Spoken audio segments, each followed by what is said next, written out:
आपके बाल झड़ जाते हैं, आप डॉक्टर के पास जाते हैं और डॉक्टर आपको फिनेस्ट्राइड प्रेस्क्राइब करता है। मगर जैसे ही आप इंटरनेट पे देखते हैं आप डर जाते हैं, क्योंकि फिनेस्ट्राइड के बारे में बहुत सी अफवाहें उड़ा रखी हैं। बहुत से लोग इसको लेके परेशान रहते हैं कि इसको लें या ना लें, जबकि डॉक्टर ने ये लिखी है। तो आज इसके बारे में हम डिटेल में बात करने वाले हैं, तो बने रहिए इस वीडियो के एंड तक। Welcome to Med Explain. मैं हूं फार्मासिस्ट अमजद खान। बालों का झड़ना इतना इम्पोर्टेंट नहीं है जितना इम्पोर्टेंट बालों का पतला होना है।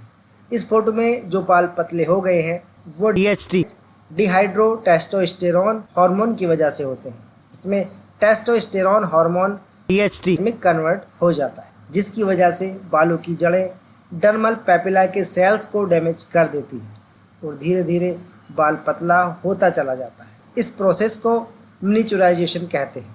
मेल पैटर्न में आप देख सकते हैं कि बाल दोनों तरफ से पीछे चले जाते हैं। अब जानते हैं कि बालों का पतलापन किस तरीके से आता है। यहाँ पर 4 जड़ें हैं और उनमें 4 बाल निकल रहे हैं। मिनिचुराइजेशन की वजह से ये धीरे धीरे पतले होते चले जाते हैं। यहाँ 3 जड़ें छोटी हो गई हैं और धीरे धीरे एक बाल रह गया है। बालों का धीरे धीरे पतला होना मिनिचुराइजेशन कहते हैं। यहाँ टेस्टोस्टेरोन एक हार्मोन है जिसको 5-अल्फा रिडक्टेज एंजाइम DHT में कन्वर्ट कर देता है और ये DHT बालों के मिनिचुराइजेशन के लिए रेस्पॉन्सिबल होता है। 5-अल्फा रिडक्टेज टाइप 2 होता है जो मेल हार्मोन टेस्टोस्टेरोन को DHT में कन्वर्ट कर देता है और ये DHT बालों के मिनिचुराइजेशन के लिए रेस्पॉन्सिबल होता है। एक बार फिर से समझ लेते हैं। सबसे पहले टेस्टोस्टेरोन होगा, उसके बाद 5-अल्फा रिडक्टेज एंजाइम होगा और जब ये दोनों मिलते हैं तो DHT बनता है और DHT बालों की जड़ों को पतला कर देता है, जिससे आपको गंजापन आने लगता है, जिसको एंड्रोजेनिक एलोपेसिया बोलते हैं। डॉक्टर्स इसकी जांच डर्मोस्कोप से करते हैं। मेल पैटर्न एलोपेसिया के डिफरेंट ग्रेड हैं, जिसमें धीरे धीरे बाल पीछे की तरफ जाते रहते हैं। ग्रेड 2, ग्रेड 3 और लास्ट में ग्रेड 6 और 7 में आपके सारे बाल खत्म हो जाते हैं। डॉक्टर्स इसके लिए मोस्टली मिनोक्सिडिल सॉल्यूशन 5% और फिनेस्ट्राइड 1 ग्राम हर रोज़ के लिए प्रिस्क्राइब करते हैं। फिनेस्ट्राइड इसमें ये काम करती है जो आपका 5-अल्फा रिडक्टेज एंजाइम है उसको ब्लॉक कर देती है।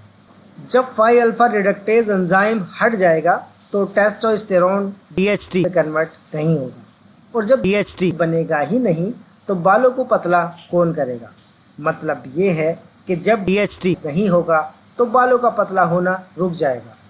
अब उन लोगों के लिए ध्यान देना ज़रूरी है जो लोग फिनेस्ट्राइड की अफवाहों की वजह से डरते रहते हैं। यहाँ फिनेस्ट्राइड ने टेस्टोस्टेरोन को DHT में कन्वर्ट होने से रोका है। टेस्टोस्टेरोन का डैमेज नहीं हुआ है, मगर लोगों में अफवाह ये है फिनेस्ट्राइड आपके टेस्टोस्टेरोन लेवल को कम कर देती है, जबकि ऐसा नहीं है। मैं आपको एक एग्जांपल देता हूँ। मान लो किसी के पास 100 यूनिट टेस्टोस्टेरोन है, जिसमें 50 यूनिट टेस्टोस्टेरोन को 5-अल्फा रिडक्टेज एंजाइम ने DHT में बदल दिया है और अगर आप फिनेस्ट्राइड ले रहे हैं तो 5-अल्फा रिडक्टेज एंजाइम ब्लॉक होने की वजह से 100 के 100 यूनिट टेस्टोस्टेरोन रहेगा। इसलिए फिनेस्ट्राइड टेस्टोस्टेरोन को फिजियोलॉजिकल रेंज में बढ़ाती है। अब जानते हैं इसके बेनिफिट्स के बारे में। ये पतले बालों को मोटा करती है, बालों की काउंट बढ़ा देती है, मगर मरे हुए बालों को ज़िंदा नहीं करती। इसके इफ़ेक्ट्स कम से कम 6 महीने बाद आने शुरू होते हैं। इसका फाइनल रिजल्ट 12 महीने बाद आता है। अब बात करते हैं इसके साइड इफ़ेक्ट्स की। Gynaecomastia and pain in male breast, exfoliative dermatitis, perioral numbness, swollen salivary glands, depression. अगर इनमें से कोई भी साइड इफ़ेक्ट आपको आता है तो अपने डॉक्टर से संपर्क करना चाहिए। अगर इस मेडिसिन को लेना छोड़ दें तो ये साइड इफ़ेक्ट भी ख़त्म हो जाते हैं। एक सेक्सुअल साइड इफ़ेक्ट है जिससे सबसे ज़्यादा आदमी डरते हैं, वो है इरेक्टाइल डिस्फंक्शन, जिसको लेके पुरुष हमेशा ज़्यादा वहम में रहते हैं कि ये टैबलेट लेने से कहीं मेरी सेक्सुअल पावर ख़त्म तो ना हो जाए, कहीं मैं इम्पोर्टेंस तो ना हो जाऊँ, वगैरह वगैरह।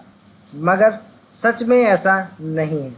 रियल फैक्ट ये है कि सेक्स की डिज़ायर 2% लोगों में कम हो सकती है, जो टेम्पररी होती है, परमानेंट नहीं होती।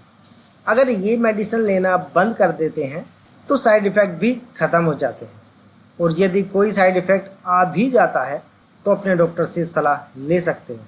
इस मेडिसिन के सारे साइड इफ़ेक्ट रिवर्सिबल होते हैं, तो डरने की कोई बात नहीं है।